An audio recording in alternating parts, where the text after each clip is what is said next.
One of the neat things you can do is you can use one channel, one layer, to actually mask out another layer.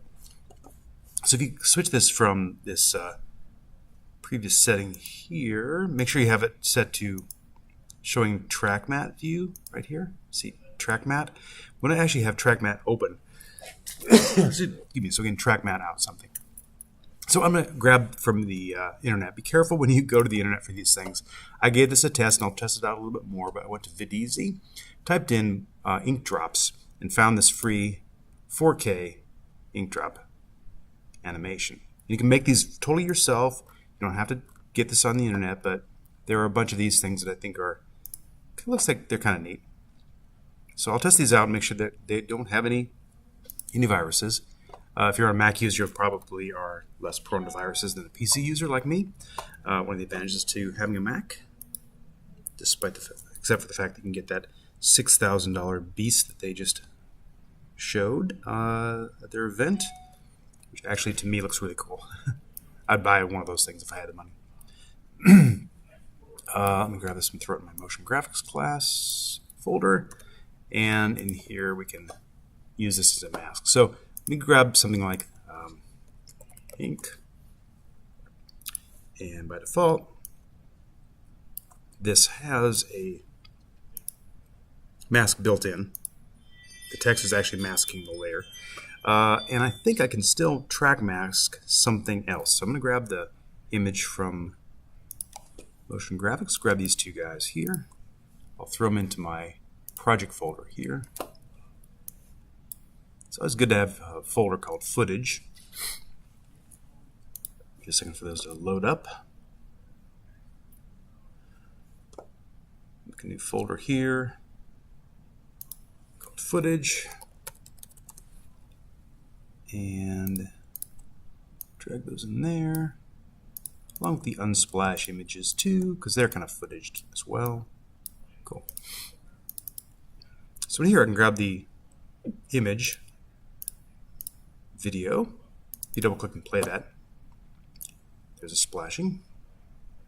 So kind of cool. You can create those any way you want to. Drag that onto the composition as well. I believe this has to be on top of the previous one, like that. And the track mask here will grow to the Luma. We're going to use the Luma information from this because that's just the darkness and lightness of the 4K res. And I think I do need to go inverted. And there we go. So your ink is now appearing as ink. It's as easy as that. So enjoy. It's one of the quickest videos I've made. I'll do this in class as well, but couldn't be easier than that. Any information too, if you have color information as well, since it's using the Luma information from this particular video, it will use that in coordination with it. So let me grab something else that's has some color information, like this guy.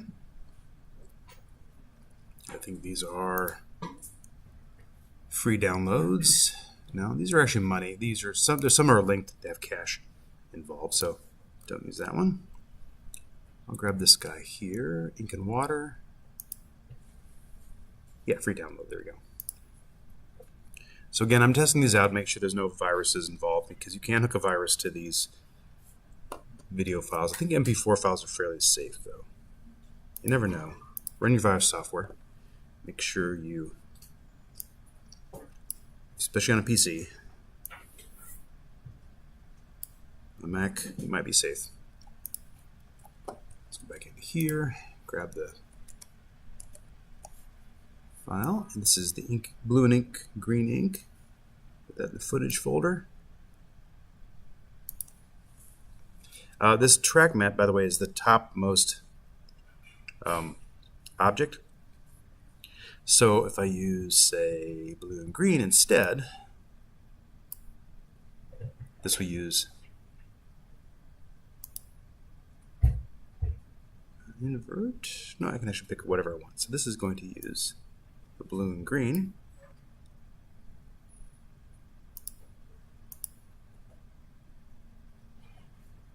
Hide the in high-res, hide the blue and green. There you go. Do Luma or Luma invert if you want to change the brightness of that image so you get more lightness and darkness, of course. Go to Effects and Presets. And I would say like the exposure setting would be good.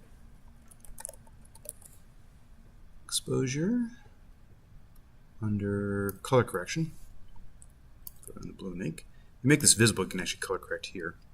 And I'm just going to change the exposure to brighten it up. Maybe change the offset. No, leave the offset where it's at. Up the gamma correction a little bit more.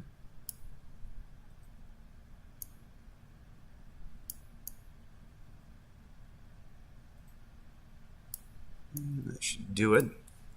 Turn it back off now. Now you have pure white coming through.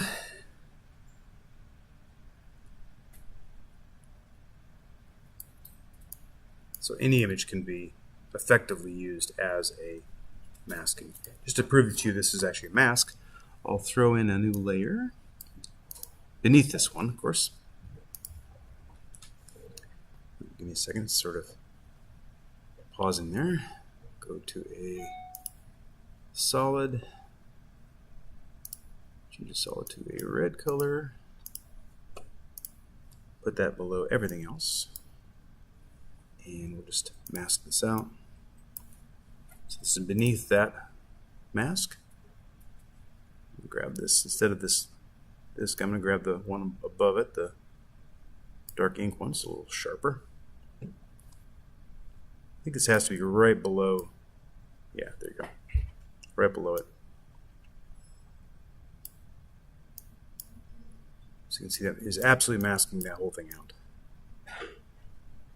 Now, this text, ink text, is black. So because we've masked it out, we can make that text any color we want to, right? So in the character, we can change the character text color.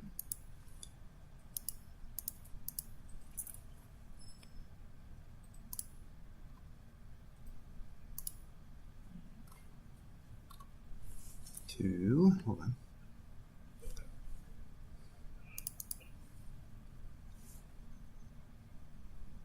Go.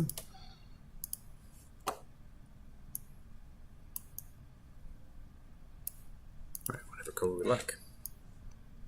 This goes for any shape too. This doesn't have to be a. This could be an image. We can mask out an image with a traveling matte. Yeah, whatever we like.